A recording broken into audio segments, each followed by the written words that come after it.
राजस्थान के यशस्वी मुख्यमंत्री श्रीमान भजनलाल शर्मा का तीसरा राजस्थान का वित्तीय बजट उप मुख्यमंत्री दिया कुमारी द्वारा प्रस्तुत किया जाएगा। और हम अभी मौजूद हैं यहाँ उदयपुर शहर में, जहाँ होटल व्यवसाय हमारे साथ में है।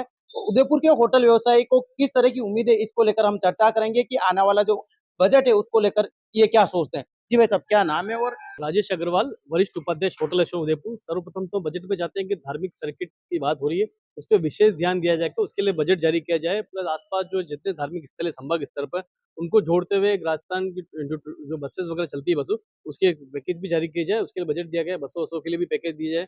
और स्पेशली जो चावंड वगैरह महाना प्रताप से जितने स्थल जुड़े हुए हैं, जो प्रताप सर्किट की, वो प्रॉपर धरातल पर भी उसको क्रियान्वित हो बजट की, इस तरह व्यवस्था होनी चाहिए। दूसरा, देश विदेश से इतने सैकड़ों की संख्या पर्यटक आते हैं, उनके लिए एक तो क्या पर्यटक हेल्पलाइन होनी चाहिए जो राज्य स्तर पर काम करे। जो पर्यटकों को कोई भी समस्या वगैरह हो, पर्यटक स्थानों की बात भी बढ़े, संख्या बढ़ाई जानी चाहिए। इसे विशेष कार्य किए जाने चाहिए। प्लस नाइट टूरिज्म पर भी बजट में कोई प्रावधान हो, बजट जारी हो नाइट टूरिज्म के लिए, ये भी हमारी थोड़ी मांग है। इसके अलावा जो राजस्थान गवर्नमेंट की डीएसीसी की जो सब्सिडी दरों पर ऋण दिए जाते हैं, हम चाहते हैं कि पुराने होटल्स हैं, हवेलियां हैं, उनके रिनोवेशन पर भी सब्सिडी दरों पर जो ऋण सब्सिडी मिलती है, वो ऋण दिए जाने चाहिए।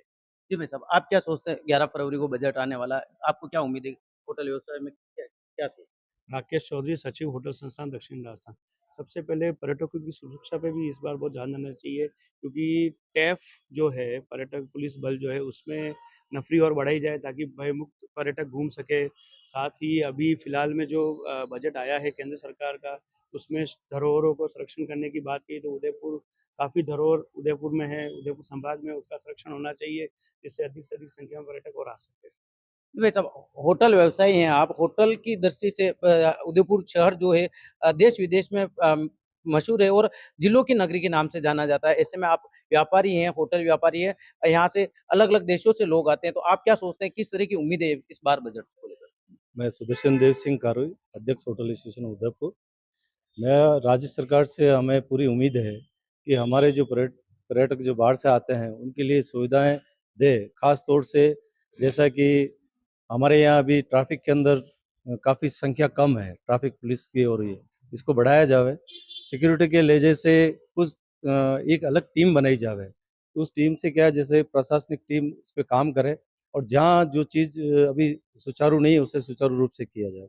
सेकंड, हम चाहते हैं कि मेवाड़ सर्किट जो है उसके अंदर जो बजट आया वो भी अच्छे से पैसा यहाँ लगे, और जो टूरिज़्म जो बाहर से टूरिस्ट आ रहा है वो इसका भरपूर आनंद ले। और नई चीज़ें उदयपुर में, जैसे कि नई कुछ चीज़ें अपन और क्या यहाँ पे टूरिस्ट आके 2 दिन और ठहर सके, उसके लिए क्या अपन अच्छा कर सकते हैं, नई चीज़ें क्या बढ़ा सकते हैं, उसके ऊपर भी ध्यान देना चाहिए। जी भाई साहब, आप क्या सोचते हैं 11 फरवरी को बजट आने वाला है? बजट उदयपुर के लिए अच्छा हो। होटल फेडरेशन ऑफ राजस्थान महासचिव अंबालाल साहू। राजस्थान का बजट ऐसा हो उदयपुर के लिए काफ़ी संजीवनी जैसा हो, और इसमें जो पर्यटन हमारे आते हैं उनकी सुरक्षा का ध्यान रखते हुए बजट आना चाहिए। और काफ़ी हमारी झीलें हैं जो आज की तारीख में बहुत अच्छी तरीके से नहीं है, उसको साफ सुथरा, उसके लिए भी बजट पास करना चाहिए और उसको आगे अच्छा बजट आए, यही हमारी कोशिश। नाइट टूरिज्म की बात करें, नाइट टूरिज्म यहाँ देखा जाता है अक्सर के जो बाहर से जो पर्यटक आते हैं उनको रात की 12 बजे बाद में खाना नहीं मिलता, तो ऐसे में क्या क्या इसमें नवाचार क्या किस तरह हो सकता है और किन किन जगहों पे हो सकता है? नवाचार तो ये कम से उदयपुर शहर में 2 से 3 जगहों पर नाइट फूड हो। और इसके अलावा जो फतेहसागर की पाल पे जो चल रहे हैं नाइट, उनको भी 1 घंटा बढ़ा दिया जाए। जो सुकड़े साइकिल पे चल रहा है तो उसको भी 1 घंटा की सीमा बढ़ाई जाती है, वो करना चाहिए। उसके अलावा उदियापोल बस स्टैंड के रेलवे स्टेशन सेंटर पॉइंट है, वहाँ को नाइट फूड की व्यवस्था की जानी चाहिए। तो काफी बार देखा गया है कि बाहर से जो पर्यटक आते हैं या लेट आते हैं, जो लेट आवर्स में आते हैं, उनको भोजन के लिए इधर घूमना पड़ता है। इसके लिए भी ध्यान दिए जाने की आवश्यकता है। सुरक्षा की बात करें तो यहाँ की सुरक्षा व्यवस्था किस तरह की है, होटल व्यवसाय किस तरह सोचते हैं? जी, वैसे अभी उदयपुर के अंदर पुलिस व्यवस्था पहले के मुकाबले काफ़ी सुदृढ़ हुई है। और अभी जस्ट 2 दिन पहले ये 25 टूरिस्ट बाइक की ओपनिंग की गई है। ये भी स्पेशली पर्यटकों के लिए है।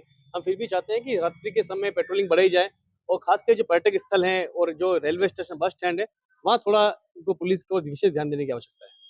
तो बिल्कुल हमने होटल व्यवसाय से बात की, इन्होंने बताया कि जिलों की नगरी उदयपुर में देश विदेश से पर्यटक यहाँ घूमने आते हैं, कहीं न कहीं ट्रैफिक व्यवस्था में सुधार किया जाना चाहिए और जो पर्यटकों की दृष्टि से को देखते हुए यातायात व्यवस्था सही ढंग से होनी चाहिए। यही उनको उम्मीद है कि कहीं न कहीं जो आने वाला बजट है इसको लेकर दिया कुमारी कहीं न कहीं नई राह खोलेगी। सुजय समाचार के लिए शंकर सरगरा की रिपोर्ट है।